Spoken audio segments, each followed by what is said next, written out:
Sorry about the car. Things got a little wild, but it was still insured right, my parents said after lending my car to my reckless uncle without asking. The car was insured, but I made them pay out of their own pocket. The first thing I noticed was the smell. Hot rubber burned oil, that sharp metallic scent you only ever notice when something expensive has gone wrong. I hadn't even stepped fully into my parents' driveway yet. I was still halfway out of the taxi when my stomach tightened and my brain did that thing where it tries to explain the obvious away. Maybe the neighbors were working on something. Maybe someone burned food. Anything except what I was already thinking. I'm Theo. I'm 29. I bought my car myself 3 years ago after grinding through long hours, skipped vacations, and more than a few months of eating like a broke college kid. Even though I wasn't one anymore, it wasn't some flashy supercar, but it was mine. Clean title paid off. Something I took real pride in because it represented the first big thing in my life that I didn't owe anyone for. And that's probably why this whole thing hit me the way it did. Growing up, my parents always had this casual relationship with my stuff. Not in an evil cartoon villain way, more in that soft smiling we're family way that somehow makes you feel unreasonable for even questioning it. If I bought something nice, it wasn't really mine in their eyes. It was for the family. If I set a boundary, it was treated like a phase or a misunderstanding. I learned early that pushing back too hard would get me labeled as selfish, dramatic, or ungrateful. So I didn't push much. I moved out at 22, paid my own bills, kept my distance just enough to stay sane. We'd have dinners, birthdays, the occasional Sunday lunch, where everything looked normal on the surface. My parents liked to tell people how proud they were of me. My mom loved to talk about how independent I was. My dad liked to joke about how I was the responsible one. That's why the text I got on a Tuesday afternoon felt so small at first. Hey Theo, don't freak out. We let Uncle Mark borrow your car for the weekend. He needed something reliable. No question mark, no heads up, just a statement like they were telling me they moved a chair. I stared at my phone longer than I probably should have. Uncle Mark, for context, is my dad's younger brother. He's the kind of guy who always has a story about why things never work out for him. Bad bosses, bad luck, bad timing. Somehow, it's never his decisions. He's also the kind of driver who treats speed limits like polite suggestions and maintenance like an optional hobby. I called my mom immediately. She answered on the third ring, cheerful like nothing was wrong. Hey sweetie, you let my car out? I asked, trying to keep my voice level. Oh, Theo, relax, she said. It's just for a couple days. Mark really needed it. That's not the point, I said. You didn't ask me. There was a pause. Not a shock pause, a weighing pause. Well, we didn't think it would be a big deal, she said carefully. You weren't using it? I use it every day, I said. And even if I didn't, it's still my car. She sighed the way she always did when she felt I was being difficult. You're making this bigger than it needs to be. When my dad got on the phone, he didn't even bother pretending to understand why I was upset. It's just a car, Theo, he said. Family helps family. Mark needed a hand. I remember gripping the phone so tightly my knuckles went white. There it was. That phrase, the one that always ended the conversation. Family helps family, as if that automatically erased consent. I told them I wasn't comfortable with it. I told them I needed my car. I told them they should have asked me first. My dad laughed, actually laughed, and said, "You worry too much." I didn't come over. I didn't yell. I didn't threaten anything. I did what I always did when I felt ignored. I swallowed it and told myself I'd deal with it later. Later came faster than I expected. 2 days after that call, I was at work when my phone lit up again. Mom's name. I almost let it go to voicemail. Almost. Her voice sounded different this time. Tight. Careful. Like she was trying not to panic. Theo, she said. There's been an accident. Everything in me went cold.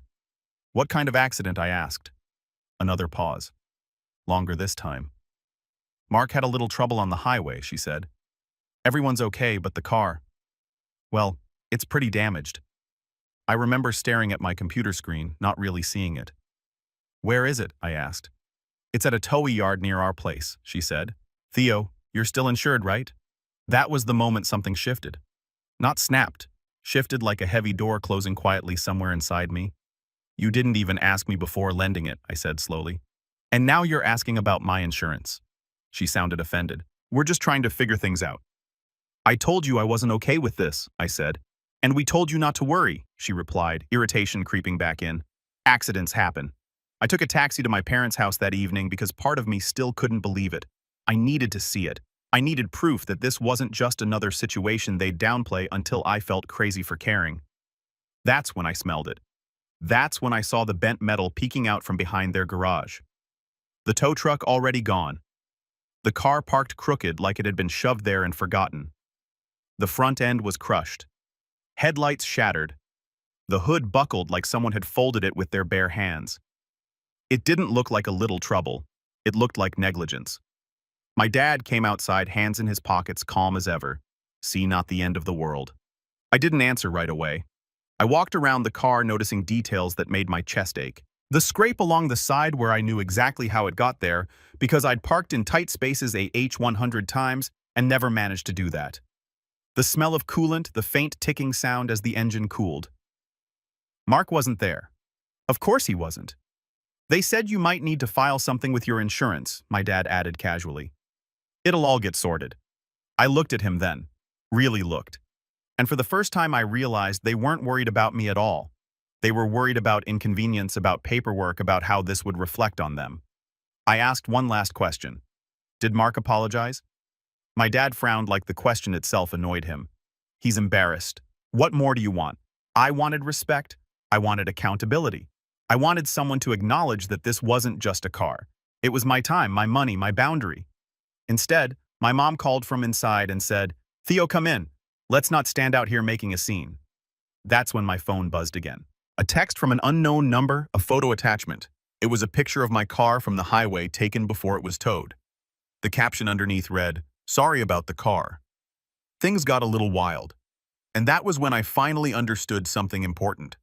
This wasn't an accident that just happened. This was the result of people who had never once believed they'd be held responsible for crossing me. I stood there, phone in my hand, parents waiting for me to come inside and smooth things over, like I always did. And for the first time in my life, I didn't follow them. Because in that moment, I realized this wasn't the worst part yet. Not even close. I didn't go inside that night. I told them I needed air, which was half true. What I really needed was distance before I said something I couldn't take back. I drove home in a borrowed car from a friend, my thoughts looping the entire way. Every few minutes, a new detail would surface and make my chest tighten all over again. The casual way my dad said, "It'll get sorted." The fact that Mark couldn't even face me. The way my mom's first instinct was to ask about insurance instead of asking if I was okay. That night, I barely slept. I kept replaying old moments I'd brushed off before. Times when my parents volunteered my time, my money, my patience without asking. Helping Mark move when I had deadlines. Loaning him tools that came back broken. Covering for him at family events when he showed up late or not at all. Every time I objected, I was told the same thing. Don't make it awkward. Don't start drama. Don't be difficult. By morning, my phone was already full. Missed calls from my mom. A voicemail from my dad. A text from my cousin asking if I'd heard about the accident yet, like it was community news. Another text from Mark himself. Finally, hours after the fact. "Hey man, really sorry about what happened. Roads were crazy. Stuff happens. That was it. No call, no offer to help. No acknowledgement that he'd taken something of mine without permission and destroyed it." I replied with a single question. "Were you speeding?" 3 dots appeared, disappeared, appeared again. "It doesn't matter." He finally wrote, "Insurance will handle it." That phrase again, "in will handle it." Like insurance was a magic eraser that wiped away responsibility.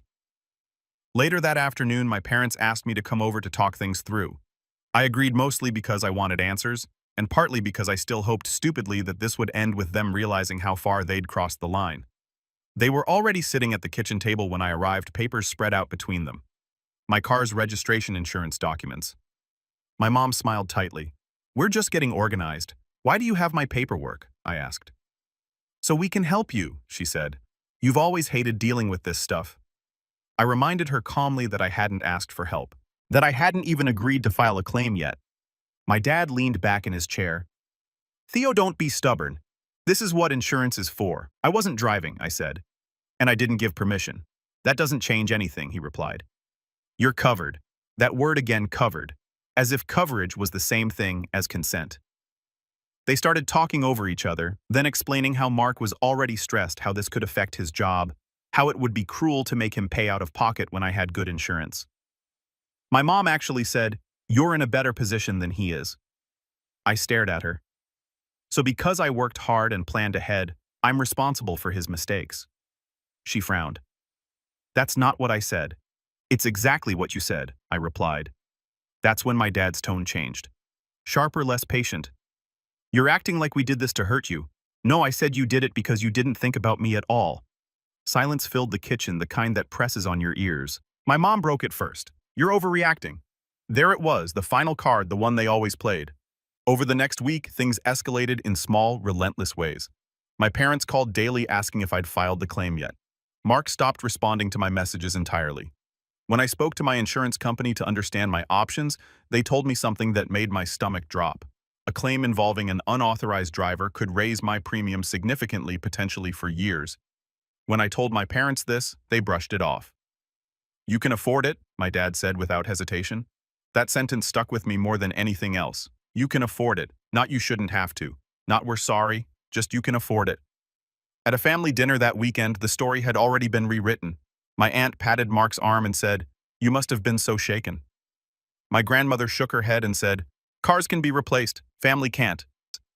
I sat there, fork in hand, barely touching my food, listening to my own loss framed as an inconvenience everyone else needed to move past. When I tried to explain that I hadn't even given permission for Mark to take the car, my mom jumped in quickly. "Oh, that's not exactly how it happened," she said, smiling. "We assumed Theo would be fine with it." Assumed, not asked. Not confirmed. Assumed. After dinner, my cousin pulled me aside and whispered, "Between us, Mark said you told him he could take it." I felt like the air had been knocked out of me. "What, that you offered," she said. "That you insisted." I realized then that this wasn't just negligence anymore. This was narrative control. They weren't just minimizing what happened. They were actively rewriting it to protect him. I confronted my parents in private that night. My voice shook despite my best efforts. "Did you tell people I gave permission?" My mom looked away. My dad crossed his arms. We clarified things. My dad said there was confusion. "There is no confusion." I said no. "Well, saying no would have made things complicated," my mom replied quietly. Something in me cracked then. Not loudly, not dramatically, just enough that I knew I couldn't go back to the way things were. The real breaking point came 2 days later. I got a call from my insurance company while I was at work. The agent sounded cautious. "Hi, Theo. We just wanted to verify some details on the claim that was filed this morning." My heart started pounding. "What claim?"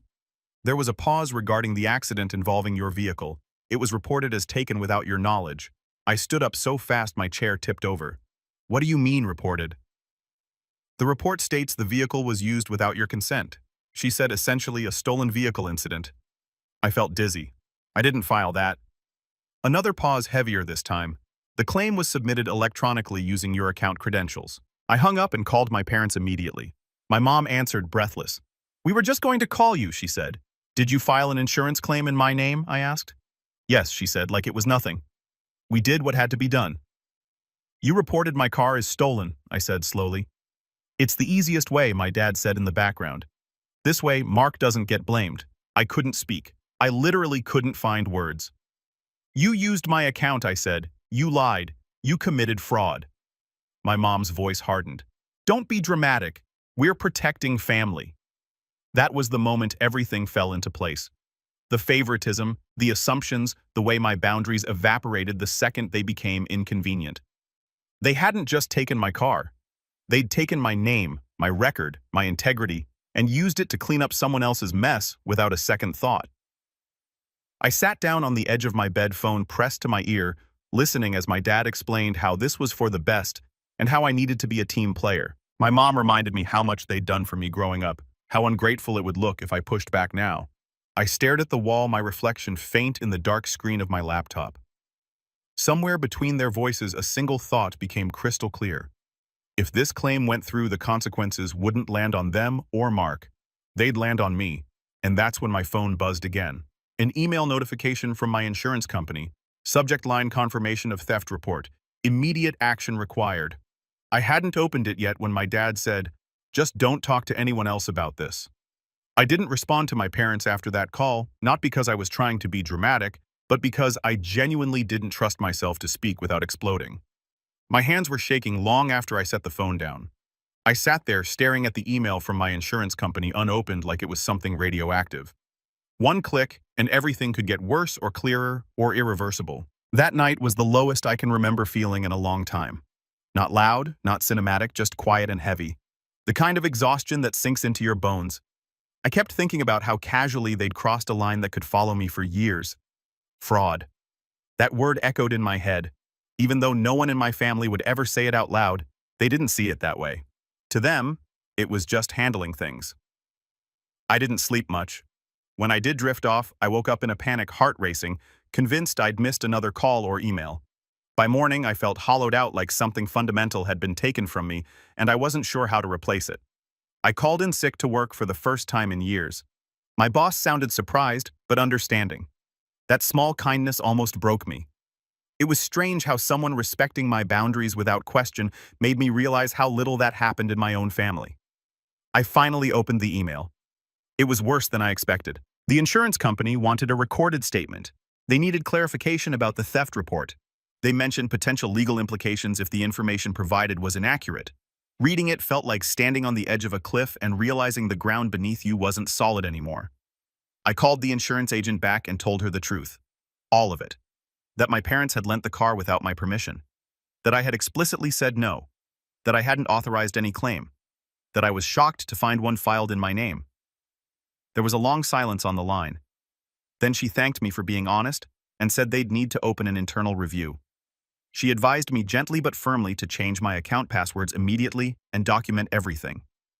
When the call ended, I just sat there. It felt like I'd crossed an invisible line, not toward revenge, toward reality. The fallout started quickly. My parents noticed I'd locked them out of my insurance account within hours. My mom called first, her voice sharp and wounded. "Why can't I log in?" "I changed my passwords," I said. "You had no right," she snapped. "We were handling it." "You were lying in my name," I replied. My dad took over the call. His tone was cold now, stripped of the easy confidence he usually wore. "Do you have any idea what you're doing?" "Yes," I said quietly. "I'm protecting myself." That phrase seemed to offend him more than anything else I'd said before. For the next few weeks, my life shrank. I avoided family gatherings, I stopped responding to group chats, I focused on getting through each day without spiraling. My car sat untouched at my parents' house, a constant reminder of everything that had gone wrong. I took public transit. I borrowed rides. Each small inconvenience felt like punishment for trusting the wrong people. Money got tight. Not catastrophic, but uncomfortable. I had to dip into savings I'd sworn I wouldn't touch. Every time I checked my bank account, I felt a mix of anger and shame, even though logically I knew none of this was my fault. Old habits die hard.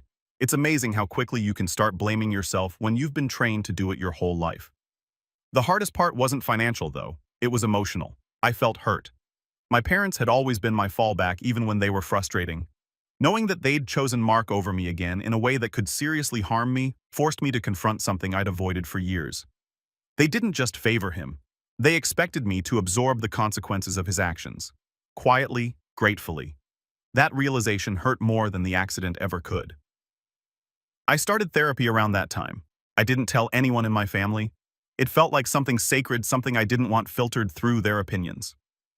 In those early sessions, I talked a lot about the car, about insurance, about betrayal. My therapist listened patiently and then asked a question that stopped me cold.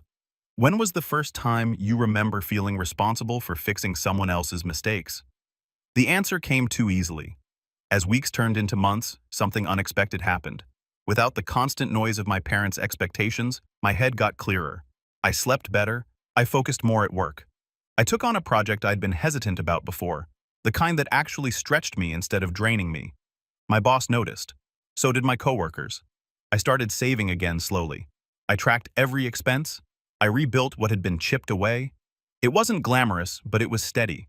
For the first time in a long while, I felt like I was moving forward on my own terms. The insurance situation dragged on, but it didn't explode the way I'd feared because I'd spoken up early, because I'd documented everything. The claim was frozen pending investigation. No payout yet, no blame assigned, yet just a waiting game. My parents, meanwhile, grew colder. They stopped asking how I was. Conversations became transactional. When we did speak, it was laced with guilt. My mom reminded me how stressed she was. My dad warned me that dragging this out could hurt Mark long term. No one asked what it was doing to me. Mark finally reached out one evening, not to apologize, but to pressure me. "You really need to drop this," he said. You're making things worse than they need to be. For who, I asked. For everyone, he replied. I almost laughed. Everyone never seemed to include me. What surprised me most during this period was how much support I found elsewhere. Friends I hadn't leaned on before stepped up without hesitation. One offered to help me look for a new car when the time came. Another sat with me one night while I vented, never once telling me to forgive or move on. That contrast was impossible to ignore. Slowly, my anger transformed. It didn't disappear, but it sharpened. It became focused instead of chaotic. I stopped fantasizing about explosive confrontations or dramatic speeches. Instead, I started asking practical questions. What did I need to feel safe? What boundaries were non-negotiable? What would accountability actually look like? I realized something else too. My parents had always counted on my silence, on my desire to keep the peace, on my fear of being the bad son. The moment I stopped playing that role, everything shifted. One afternoon, while organizing old documents for the insurance review, I found something interesting. Not related to the accident directly, but relevant. A pattern. Old emails, texts, messages that showed how often decisions had been made about my belongings without my consent. Small things spread over years, forming a clear picture when placed side by side. I didn't do anything with it right away. I just saved it, labeled the folder, carefully backed it up. For the first time since the accident, I felt a sense of control. I still hadn't confronted my parents about the full extent of what they'd done. I hadn't told them about the documentation. I hadn't told them how close they'd come to ruining my record. They assumed I'd eventually smooth things over, let it all fade. They were wrong. One evening, months after the crash, my mom called with a tone I recognized instantly. Sweet. Careful. Like she was preparing to ask for something. Theo, she said, we need to talk. There's been a development. I closed my laptop slowly, my heart steady in a way it hadn't been before. About what? About the car, she replied, and the insurance. As she spoke, I listened closely, not just to her words, but to what she wasn't saying. And when she finished, I realized this wasn't just another update. When my mom said, there's been a development, I didn't answer right away. Not because I was trying to be dramatic, but because I'd learned something important over the past few months. Silence made people reveal more than words ever could. She filled the gap almost immediately. The insurance company called your father, she continued. They're asking questions, serious ones. I leaned back in my chair and looked out the window of my apartment. It was quiet outside. Normal people walking dogs, cars passing by, life moving on. It felt surreal that my entire family's tension revolved around something I hadn't even caused. What kind of questions? I asked. Well, she said carefully, they want clarification about who had permission to drive the car. There it was, the moment I'd been waiting for, without fully admitting it to myself. I already gave them clarification, I replied. She exhaled sharply. Theo, you didn't need to go that far. I went exactly as far as the truth, I said. Her tone shifted, losing the softness. You know what this could do to Mark? I closed my eyes. Same script, different day. After that call, I didn't feel angry. I felt ready. Ready in a way I hadn't been before. The months of therapy, distance, and quiet rebuilding had done their job. I wasn't reacting anymore. I was thinking. I called the insurance agent again and asked what the next steps were. She explained that the investigation was moving forward and that statements from all involved parties would likely be required, including my parents, including Mark. Should I be worried? I asked. There was a pause. You've done everything correctly so far, she said.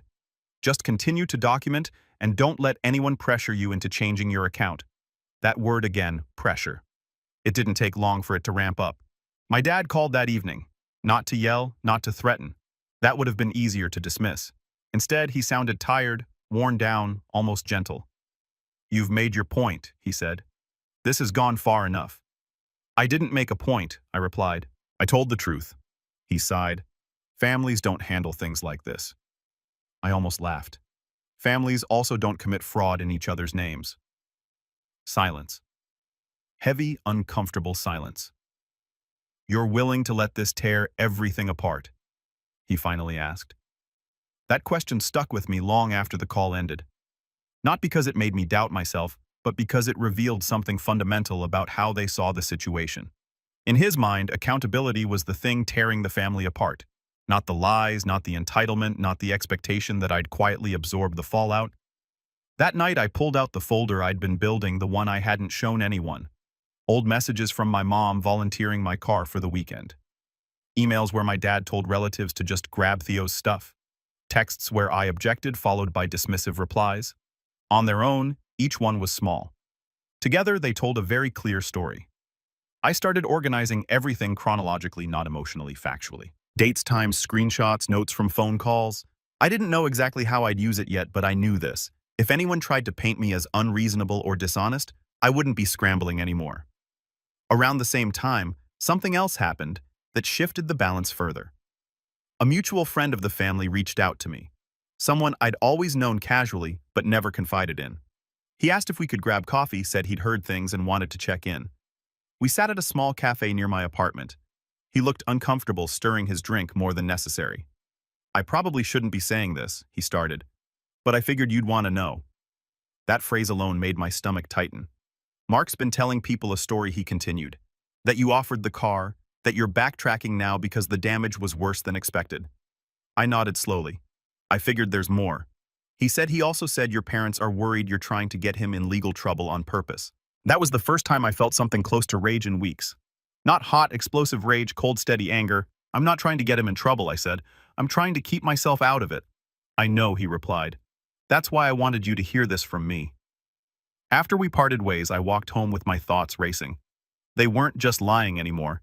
They were preparing a defense, a narrative where I was the villain, the ungrateful son, the one who chose paperwork over people. Fine. I thought if they wanted a narrative, I'd stick to the truth and let it speak for itself.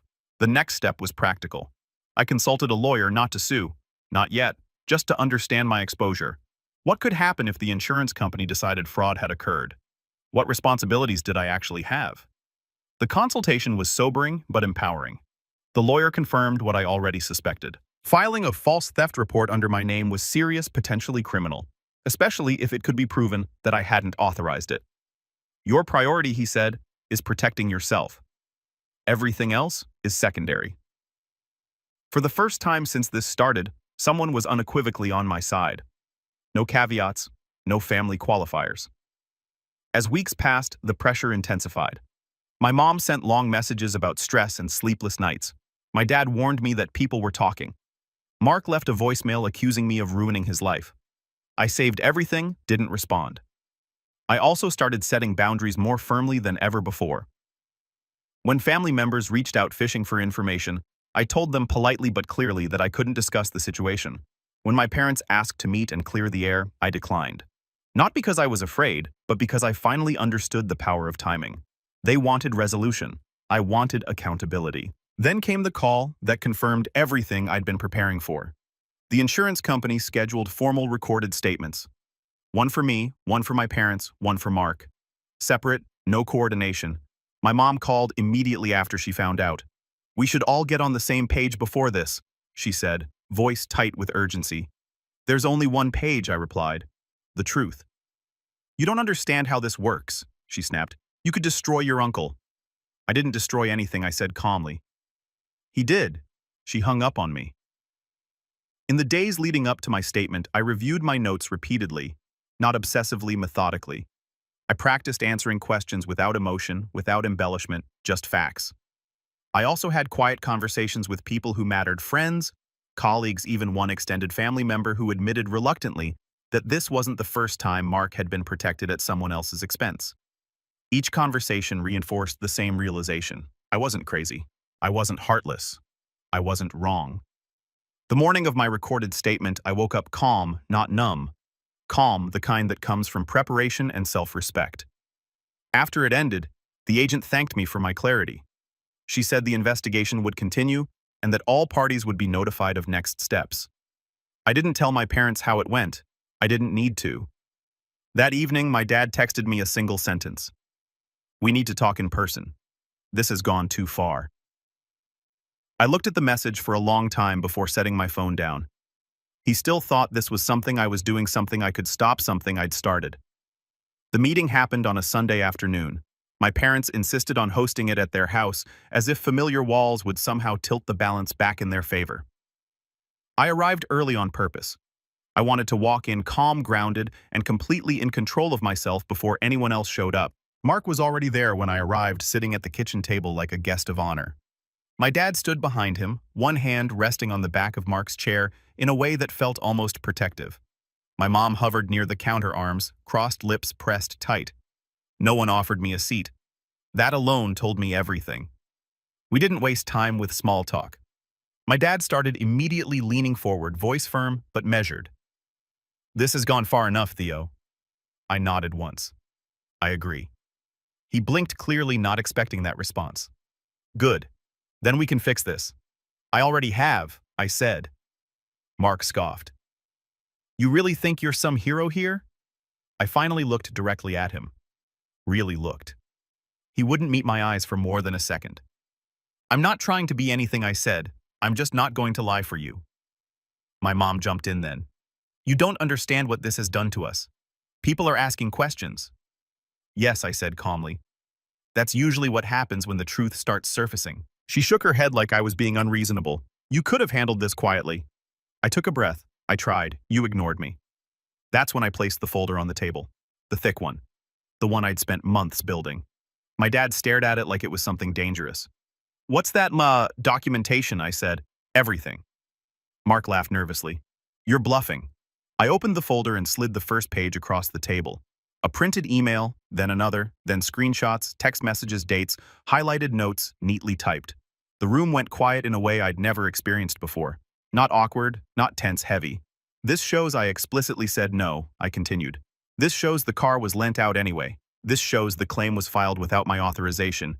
And this," I said, tapping another page, "shows the insurance company acknowledged my correction before any payout occurred."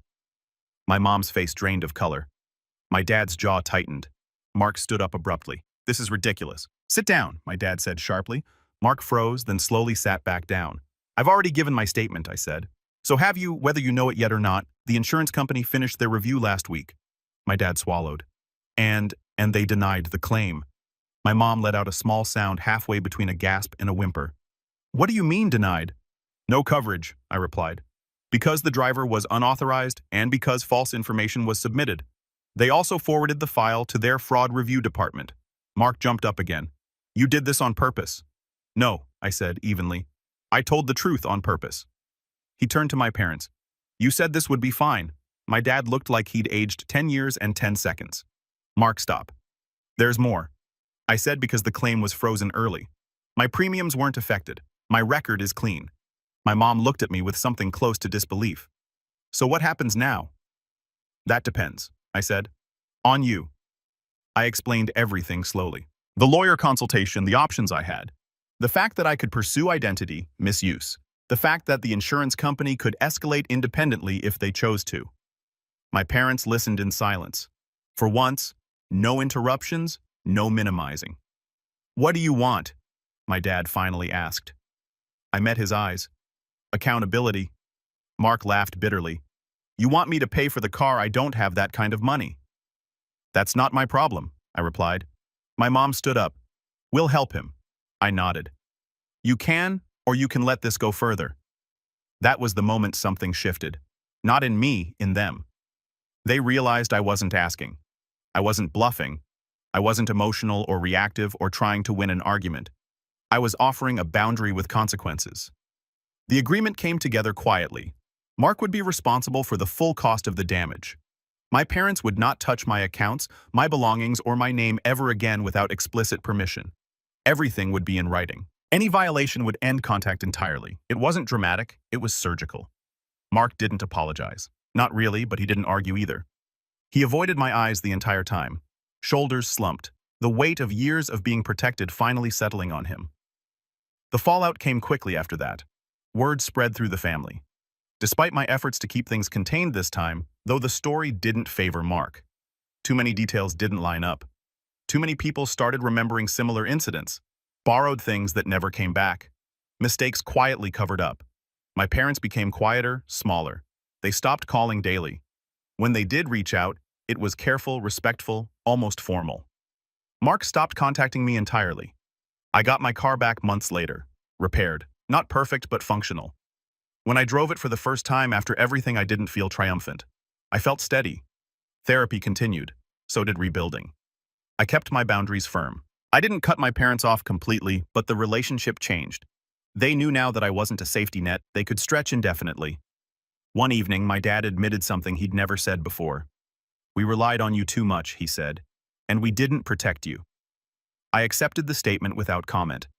Not because it fixed anything, but because it was the truth. I learned something through all of this. Revenge doesn't always look like shouting or punishment or public humiliation.